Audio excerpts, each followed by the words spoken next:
Hoy celebramos la solemnidad de la Asunción de la Santísima Virgen María. Quiero que empecemos hablando a partir del prefacio que la liturgia nos trae en el día de hoy. Y es que en efecto el prefacio nos dice el por qué la asamblea congregada en ese día le está dando la alabanza a Dios nuestro Padre por Jesucristo el Señor. ¿Por qué alabamos hoy, 15 de agosto, a Dios nuestro Padre?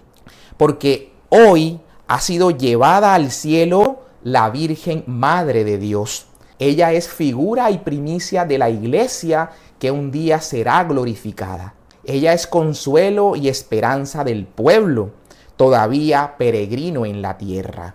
Con razón no quisiste, Señor, que conociera la corrupción del sepulcro, la mujer que por obra del Espíritu Santo concibió en su seno al autor de la vida, Jesucristo, Hijo tuyo y Señor nuestro. Por eso, unido a los ángeles, te aclamamos llenos de alegría, Santo, Santo, Santo. Recordemos que el prefacio termina precisamente con la aclamación del Santo, aquel himno que nos dice el profeta Isaías, que los ángeles cantan de día y de noche, como también lo ratifica el libro del Apocalipsis, ante el trono de Dios nuestro Padre.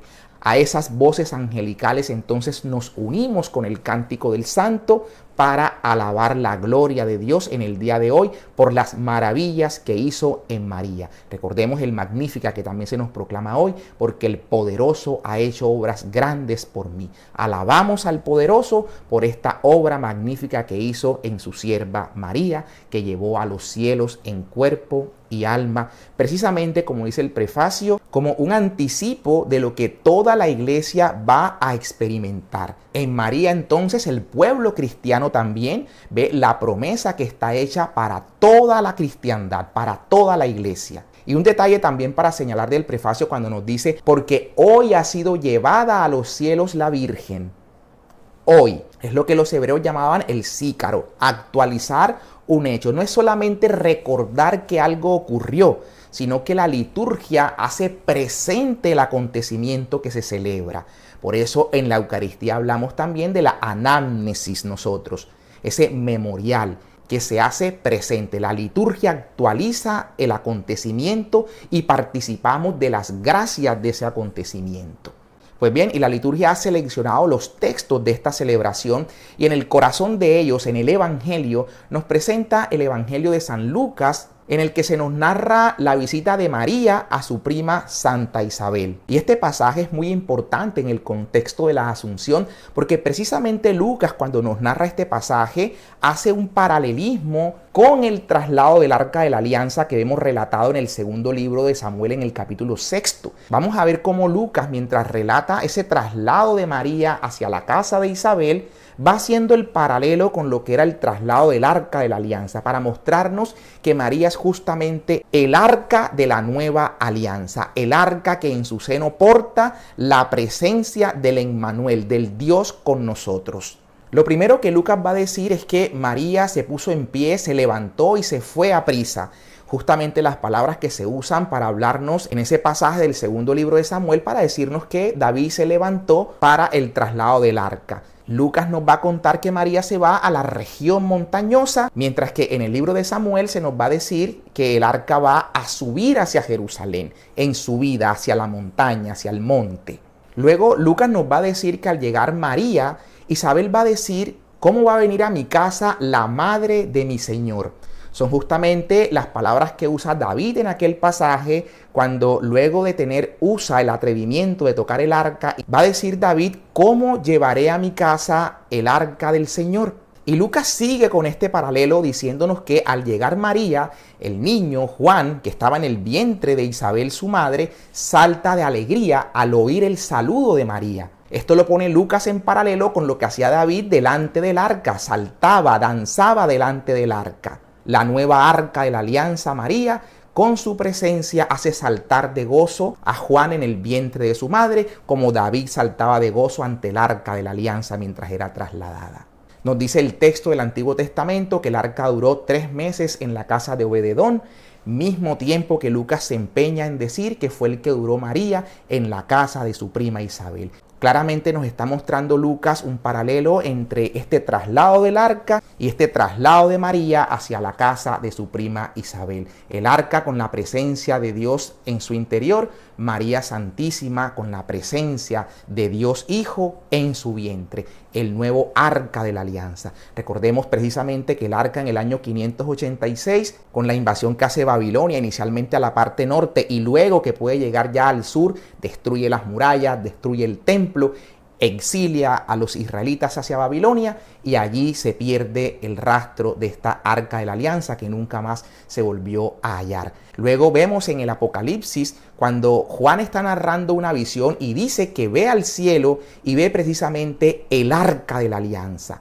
En el capítulo 11, en su último versículo, Juan tiene esta visión, el arca de la alianza en el cielo. Inmediatamente ve el arca de la alianza, ve a una mujer vestida de sol, con una corona de 2 estrellas sobre su cabeza, la luna bajo sus pies, y esta mujer da a luz al hijo varón que ha de gobernar a las naciones con cetro de hierro. Sabemos que este hijo varón que ha de gobernar las naciones con cetro de hierro es Cristo Jesús, tanto que el texto dice que el niño es arrebatado hasta el trono de Dios. Pues esta mujer que lo da a luz es María Santísima, que es también una figura ella de la iglesia y del pueblo de Israel. Como decían los primeros padres de la iglesia, recordemos a Justino Mártir, Irineo de Lyon, nos hablan de que María es la nueva Eva, que el nudo que había atado Eva con su desobediencia lo desató María con su obediencia.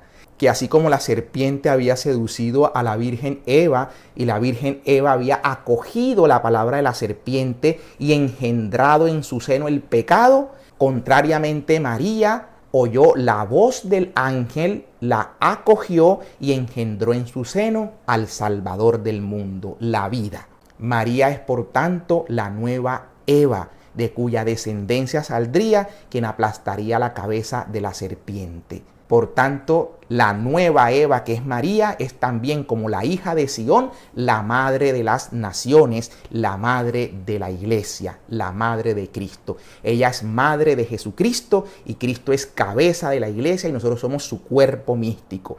María, por tanto, así siendo madre en la carne de Cristo, es madre de Cristo, su cuerpo místico, que es la iglesia. Y así entonces, al ver el arca de la alianza y al compararla inmediatamente que se ve a la mujer, es también un cumplimiento de aquella profecía que vemos en el Salmo cuando se dice: levántate, Señor, tú y el arca de tu santidad. Creemos que el Señor se levantó de entre los muertos y creemos que también levantó a María, el arca de su santidad, y la llevó consigo en cuerpo y alma al cielo.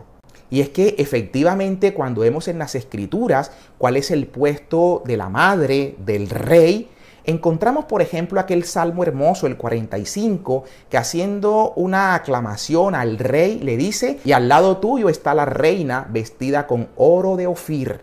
Creemos que este salmo que hace esta alabanza al rey es una alabanza a Cristo Rey, pero al lado de ese Cristo Rey, a la diestra de ese Cristo Rey, está la reina vestida con oro de Ofir. ¿Cuál es esa reina? Nos puede dar la respuesta el libro de los Reyes en el capítulo 2, en el verso 19, cuando Betsabé se acerca a su hijo Salomón y este se levanta, hace una inclinación ante su madre, le dice a la madre que pida lo que quiera, que nada le será negado, y se manda a buscar un trono para que sea puesto a la diestra de Salomón y allí se siente su madre Betsabé. Ese era el puesto de la madre del rey, llamada la Guevará, la reina madre. La madre se sienta al lado del rey. Pero esta creencia que está de manera implícita en estos textos que hemos visto, es una creencia que los cristianos han tenido desde el principio mismo del cristianismo y que en el año 1950 el Papa Pío XII la declara como dogma de fe, como una verdad revelada por Dios. Años antes, en 1946, el Papa Pío XII, a través de una encíclica, había consultado a los obispos del mundo para que junto con su clero se pronunciaran sobre la posibilidad y la conveniencia de declarar ahora ya de modo infalible este dogma de la Asunción de la Santísima Virgen María.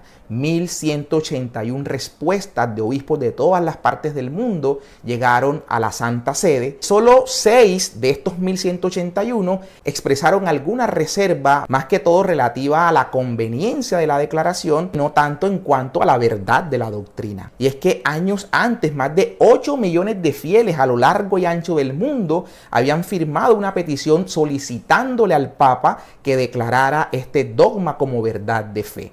Es así entonces como en el año 1950 el Papa Pío XII expide la bula Munificentissimus Deus, Dios de máxima benevolencia. Este Dios de máxima benevolencia hizo esta obra grande en María. Al acabar su curso en esta vida terrena, la elevó en cuerpo y alma hasta el cielo. De hecho, fijémonos que uno de los misterios que contemplamos en el Santo Rosario es la Asunción de la Santísima Virgen María.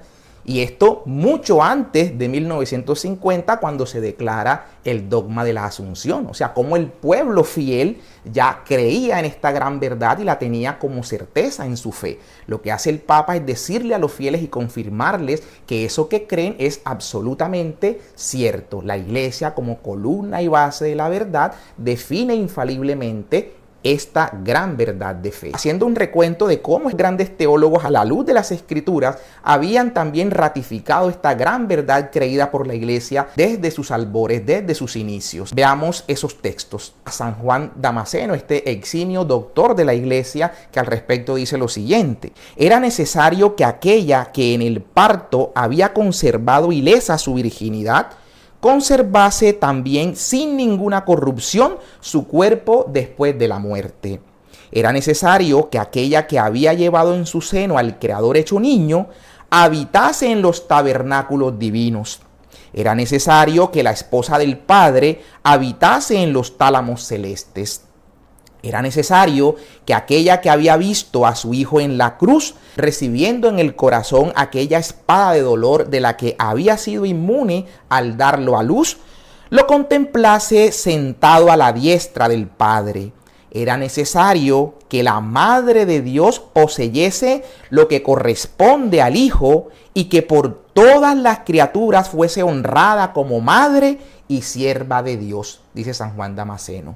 Otros padres antiguos señalan el Salmo 131, que hace un rato citábamos, cuando se dice: levántate, ven, oh Señor, a tu descanso, tú y el arca de tu santificación. Aquí el paralelo que se hace es que el arca de la alianza había sido hecha de aquella madera incorruptible y que por tanto esta nueva arca que recibe en su seno a Dios mismo, también su cuerpo es incorruptible. Y que esa arca incorruptible entra al palacio del rey y se sienta a su derecha, como dice el salmista, asociándola también con la esposa del Cantar de los Cantares cuando se lee que sube por el desierto como una columna de humo de los aromas de mirra y de incienso.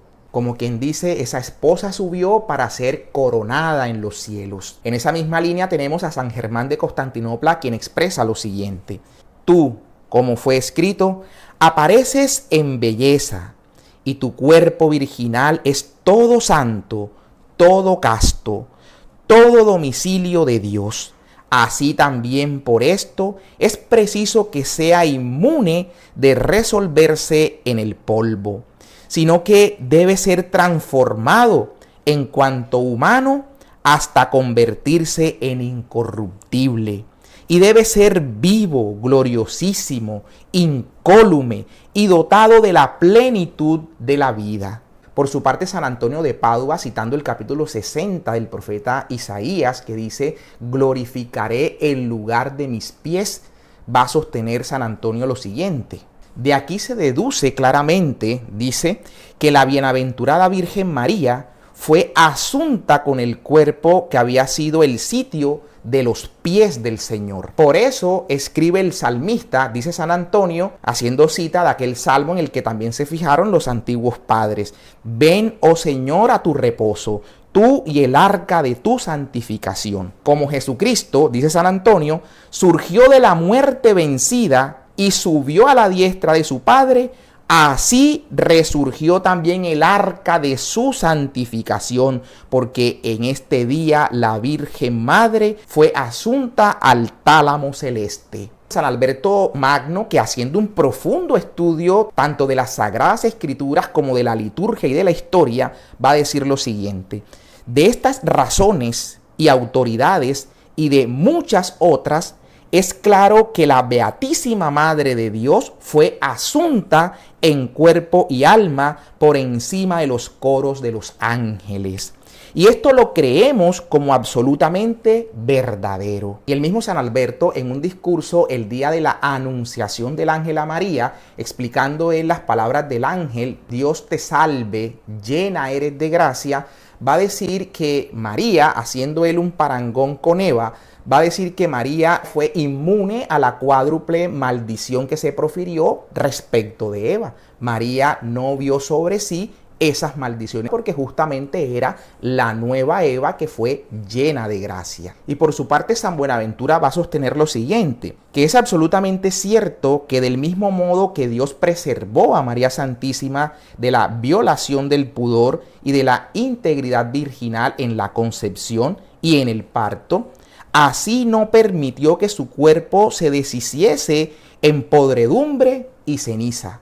Y lo que hace San Buenaventura para llegar a esta conclusión es aplicar a María estas palabras de la Escritura que textualmente dicen lo siguiente: ¿quién es esa que sube del desierto, llena de delicias, apoyada en su amado? Capítulo 8, verso 5 del Cantar de los Cantares. Diciendo San Buenaventura que de aquí puede constar que está allí, en la ciudad celeste, corporalmente. Ya con posterioridad, en el siglo XVI, se va a citar a San Bernardino de Siena, que va a sostener lo siguiente: María no debe estar sino donde está Cristo.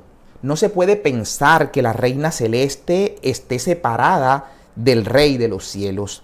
Se exige abiertamente que María no debe estar sino donde está Cristo. Además, es razonable y conveniente que se encuentren ya glorificados en el cielo el alma y el cuerpo, lo mismo que del hombre, de la mujer. En fin, el hecho de que la Iglesia no haya nunca buscado y propuesto la veneración de los fieles, las reliquias corporales de la bienaventurada Virgen, suministra un argumento que puede decirse como una prueba sensible. San Roberto Belarmino, por su lado, va a decir lo siguiente: ¿y quién, pregunto, podría creer que el arca de la santidad, el domicilio del Verbo, el templo del Espíritu Santo, haya caído? Mi alma aborrece el solo pensamiento de que ella, carne virginal, que engendró a Dios, le dio a luz, le alimentó y le llevó, haya sido reducida a ceniza o haya sido dada por pasto a los gusanos. San Francisco de Sales apunta a un tema todavía más sencillo y es a la mera lógica en cuanto al mandato de honrar a padre y madre, como Cristo, que ha sido el ejemplo en todo, no va a dar un mayor ejemplo también en ese respecto. Va a decir lo siguiente San Francisco de Sales: ¿quién es el hijo que si puede no volvería a llamar a la vida a su propia madre y no la llevaría consigo después de la muerte al paraíso? Y por su parte, San Alfonso va a escribir lo siguiente: Jesús preservó el cuerpo de María de la corrupción, porque redundaba en deshonor suyo que fuese comida de la podredumbre aquella carne virginal de la que él se había vestido.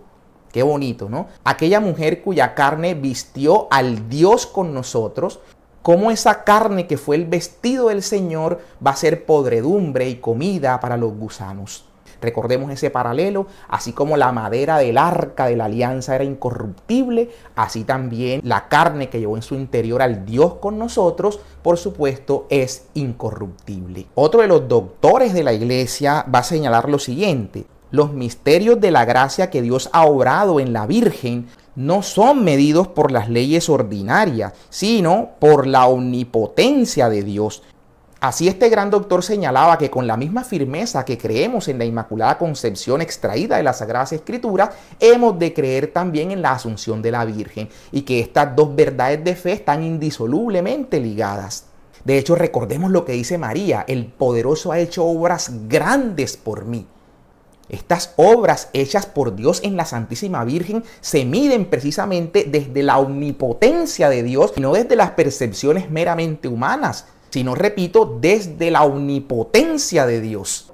Y bien, bajo todas estas consideraciones, entre otras, es que el Papa entonces en 1950 define aquella verdad ya creída por la Iglesia de la asunción de la Santísima Virgen María como una verdad revelada, como un dogma de fe.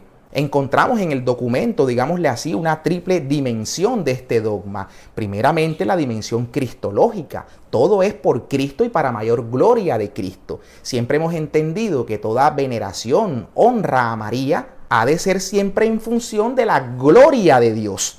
Lo alabamos y lo glorificamos a Él porque ha hecho maravillas en ella. La otra dimensión es la mariológica. No es como algunos dicen que María fue como una especie de vaso desechable, ¿no? Que utilitario, que el Señor la utilizó y luego pareciera que rompió ese vasito y lo echó a la caneca. Por eso recordemos aquellas palabras del anciano Simeón. La espada de dolor que atraviesa el corazón de María, lo atraviesa para poner en manifiesto las intenciones del corazón de muchos. Corazones lo que ponen de manifiesto es una animadversión hacia la Santísima Virgen. No podemos menos que llamar bienaventurada a la Santísima Virgen María y acogerla como lo hizo Juan en nuestra casa, es decir, en nuestro corazón, en nuestro ser. El acudir a ella como acudimos a la madre, por la cercanía de esa madre hacia su hijo. Y eso es lo que hace la Santísima Virgen, nos lleva hacia su hijo, nos señala a su hijo, hagan lo que él les dice. La mayor honra a María, por tanto, es precisamente hacer lo que su hijo nos manda, lo que su hijo nos dice. Y la tercera dimensión que tiene este documento de la Iglesia es la dimensión eclesial. O sea, aquello que en María tuvo lugar, la Iglesia va camino también hacia esa consumación. Lo que acaeció en María tendrá lugar con nosotros al final de los tiempos. La Iglesia entonces ve en María una figura de lo que la misma Iglesia será. Un feliz domingo para todos.